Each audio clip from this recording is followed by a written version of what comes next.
Seorang wanita Caucasian, seksi, cantik, umurnya sekitar 20 tahunan. Rambutnya pirang, matanya biru muda.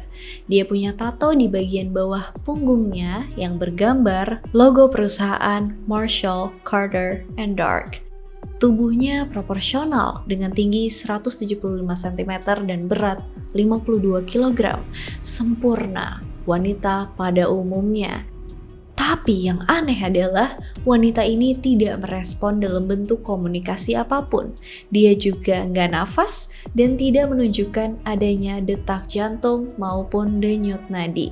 Padahal semua kondisi fisik tubuhnya sama seperti manusia biasa, baik dari warna dan tekstur kulit hingga suhu tubuh.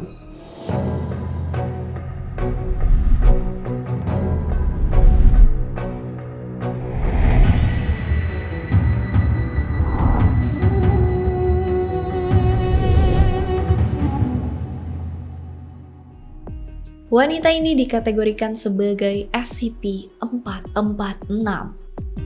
Dia ditemuin sama dua agen yang bertugas saat itu di dalam kotak aluminium dengan tutup berengsel. Saat agen nyoba buat angkat SCP-446 pada bagian pundak buat diatur ke posisi duduk, SCP-446 ini merespon pada sentuhannya. Dan dengan sendirinya, dia langsung menempatkan dirinya ke posisi duduk. Otomatis. Dari kejadian ini, para peneliti dan tim SCP nemuin fakta kalau SCP-446 ini seakan terprogram dan mampu merespon pada sentuhan. Jika SCP-446 didorong pada bagian pundak dalam posisi duduk, maka dia akan balik ke posisi berbaring.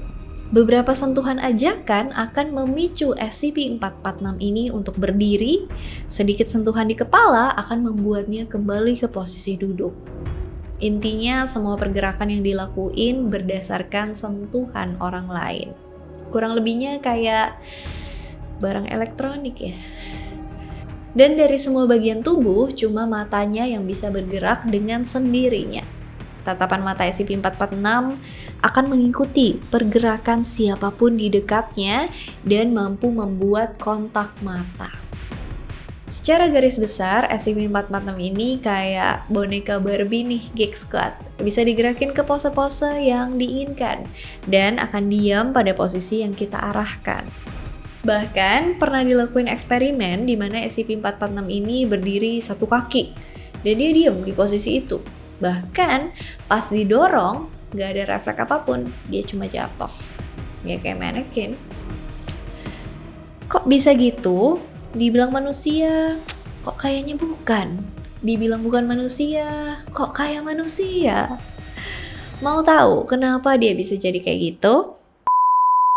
Oke, sebelum kita lanjutin cerita tentang SCP Mannequin ini, supaya kulitku juga bisa mulus seperti mannequin, karena kalau cewek bulanan ya, ada period, ada haid, masa haid, itu tuh yang bikin kulitnya tuh bertingkah banget gitu. Nah, setiap kali tanda-tanda udah mau memasuki periode itu, aku pakai Scarlet dan terbantu banget karena ada seri yang baru. Gak baru banget juga sih, udah lama, cuman ini adalah Scarlet Acne Facial Wash. Mengandung vitamin C, mugwort, lemon water, tea tree water, dan jeju aloe vera. Ini bagus banget untuk treat your acne biar gak makin marah kulitnya, biar lebih calm down gitu. Sebelum mau dapet, aku pakein dulu kan seri yang acne-nya, dari facial wash-nya, serumnya, dan juga aku pakai masker mugwort ini. Dan memang gak jadi tumbuh tuh jerawatnya, gak jadi keroyokan, lebih calm down. Dan aku juga cobain varian yang paling baru dari Scarlet, itu niacinamide dan retinol serum. Ini dua tuh combo yang epic banget. Pol, kalian harus coba deh. Dan gak cuma cewek, good newsnya cowok pun kulitnya kan bisa marah, bisa bermasalah. Jadi cobain deh kalau kalian punya masalah dengan jerawat. Oke, kita lanjut lagi. Awalnya dia diyakini seorang manusia biasa. Bisa dibilang hidupnya kelam. Kita sebut saja dia mawar. Si Mawar nih hidupnya keras, dia udah terbiasa ngerasain dan ngeliat hal-hal buruk dan berbahaya di sekitarnya. Dia juga terbiasa sama kehidupan glamor, berpesta, dan juga berjudi. Pada suatu hari, dia mengunjungin sebuah private club mewah, eksklusif di kota New York. Tempat yang dia datengin ini tuh happening banget, dan minuman-minumannya terbaik. Customer service-nya juga juara. Pokoknya klub ini tuh the best deh. Klub ini dimiliki sama satu perusahaan kuat dan berpengaruh di dunia, yaitu Marshall, Carter, and Dark. Mawar kan jomblo, jadi sebelum dia kesini, dia tuh sempat nyari cem-ceman dulu dan dapet. Cowok itu yang ngajak dia ke klub ini. Cowok itu tuh ngaku sebagai salah satu crazy rich, orang kaya. Di klub itu Mawar main blackjack dan tanpa disadari, temen cowok yang bareng sama dia itu udah gak kelihatan lagi, hilang entah kemana. Si Mawar masih di klub itu sambil nyantai aja. Dia mantauin sekitar dia. Doi itu ngebatin kalau sebenarnya dia tuh berada di sebuah tempat yang gak sesuai sama kelasnya. Para pengunjung yang datang ke klub itu didominasi sama penguasa kaya yang hedon. Sedangkan perekonomian dan kehidupan si Mawar bisa dibilang cukup berat. Waiter pun datang dan ngasih bill. Mawar yang sadar cowok itu gak bakal balik kecewa dan ya udah dia nyoba bayar pakai tumpukan chip yang dia dapat dari berjudi. Tapi tanpa dia sangka, ternyata dia udah ngabisin sejumlah uang yang fantastis jumlahnya. Dia bingung banget, perasaan dia cuma minum champagne. Ternyata champagne yang dipesen sama cowok itu tuh minuman yang sangat langka dan mahal banget.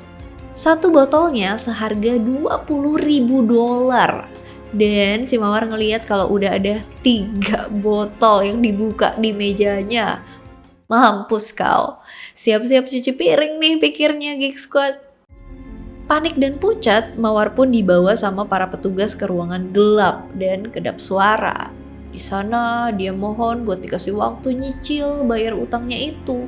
Tapi perusahaan MCND, bukan makanan ya, gak mau. Mereka bilang mereka gak beroperasi dengan cara itu.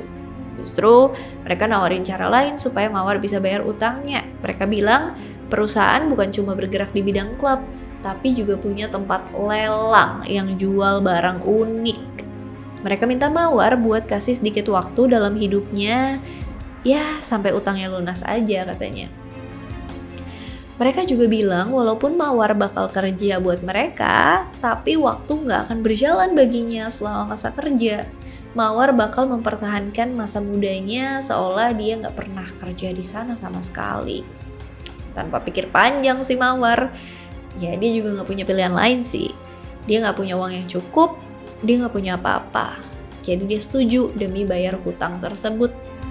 Habis itu dia diminta buat berbaring dan santai. Setelah itu dia gak inget apa-apa lagi. Mawar terbangun dalam kegelapan dan gak bisa gerakin badannya kecuali matanya. Tiba-tiba terang dan dia lihat kerumunan orang megang tanda lelang. Tapi habis itu balik lagi gelap. Bertahun-tahun dia ngerasain keluar masuk dari kegelapan, pakai baju berbeda dan ngeliat orang-orang yang berbeda juga. Selama penelitian berlangsung oleh tim dari SCP Foundation, gak banyak hal aneh yang terjadi, kecuali pada satu hari di bawah pengawasan Dr. Sunderland. Demi kebaikan SCP-446 ini, para tim menggantikan bajunya dengan pakaian seragam personel SCP Foundation dan disimpan di storage room 6. Beberapa waktu setelah itu terdengar suara dentuman dari dalam ruangan. Dr. Sunderland masuk dan buka kotak aluminium tempat SCP-446 disimpan. Dan ternyata SCP-446 itu membenturkan kepalanya terus-menerus ke penutup kotak. Setelah dibuka oleh dokter, SCP-446 langsung bergerak ke posisi duduk dengan mengepalkan tangannya seperti sedang memohon. Ini kali ya, gini.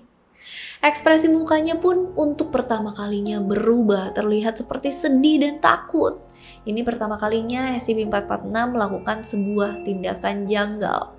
Dia juga baru bisa diam berbaring setelah seragam SCP dilepas dan dikembalikan ke pakaian awalnya. Kira-kira kenapa tuh menurut kalian, Geeks? Banyak pendapat dan spekulasi mengenai hal ini, kayak misalnya dia digantiin baju lain di luar baju dinasnya, dan itu yang bikin kacau program dia dan sesaat dia bisa lepas dari peran manekinnya. Jadi dia pakai kesempatan itu untuk minta tolong ke tim SCP. Makanya posenya tuh kayak orang lagi memohon. Mungkin kayak ngebug gitu ya kalau di sistem komputer. Kalau menurut kalian gimana? Ada pendapat lain kenapa dia begitu? Anyway, dengan tidak ditemukannya kejanggalan lain dari tampilan fisik luar SCP-446 ini, para tim peneliti memutuskan untuk melakukan otopsi lebih lanjut untuk mengetahui lebih detail dari SCP-446 ini. Dan ditemukan beberapa benda aneh. Di dalam mulut di bagian tenggorokan atas terdapat piringan metal. Selain itu ada juga benda serupa di lubang hidung, kuping, dan kelaminnya. Saat dilakukan penelitian menggunakan X-ray juga terlihat ada benda-benda dengan bentuk yang gak biasa di dalam tubuhnya. Tidak ada keanehan di jaringan tisu pada kulit SCP-446. Yang bikin takjub yaitu saat diambil sampel kulit. Tidak berapa lama setelahnya, kulit tersebut sudah pulih lagi tanpa ada bekas luka. Widih, kayak Wolverine nih ya. Sayangnya hal ini juga terjadi pas para peneliti lagi ngelakuin otopsi ke dalam tubuh yang memerlukan tindakan Y-incision, tapi kulitnya cepat menutup dengan sendirinya. Jadi sulit untuk meneliti lebih lama benda apa aja yang terdapat di dalam tubuh tersebut. Dan fungsinya juga apa?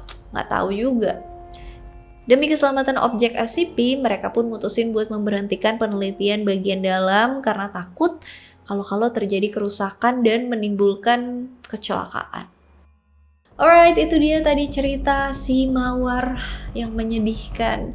Karena gak nyangka dia cuman maksud hati pengen seneng-seneng ke klub sama orang yang gak dikenal ya. Ini moral of the story, jangan macem-macem sama orang yang gak dikenal karena kalian gak pernah tahu apa rencana di baliknya. Hidup kalian bisa berubah total kayak si Mawar. Sampai jadi manekin dan dijanjiinnya cuman buat lunasin utang aja, nggak taunya dia bisa sampai bertahun-tahun di situ. Mungkin udah puluhan tahun kali dia jadi manekin yang dioper-oper antara manusia satu ke manusia lainnya. Kasihan ya si Mawar ya. Ya udah deh, gitu aja. Apa sisi dari cerita ini yang bisa kalian ambil? Kalau aku yang tadi, kalau kalian mungkin ada insight lain. Kalau misalnya ada yang mau dikoreksi, ada yang mau ditambahin, ada yang mau di request, boleh komen. Kalau mau lihat seri SCP lainnya, udah aku buat beberapa. Kalian lihat di playlist, ada mitologi lainnya juga, ada semua di playlist. As always, thank you so much for watching. Hope you guys like it and see you on my next video. Bye! Wanita ini tidak merespon dalam bentuk apapun. Beberapa sentuhan ajakan akan memicu. Beberapa sentuhan ajakan akan memicu SCP-446. Dia juga nggak nafas dan tidak menunjukkan adanya lama banget sih.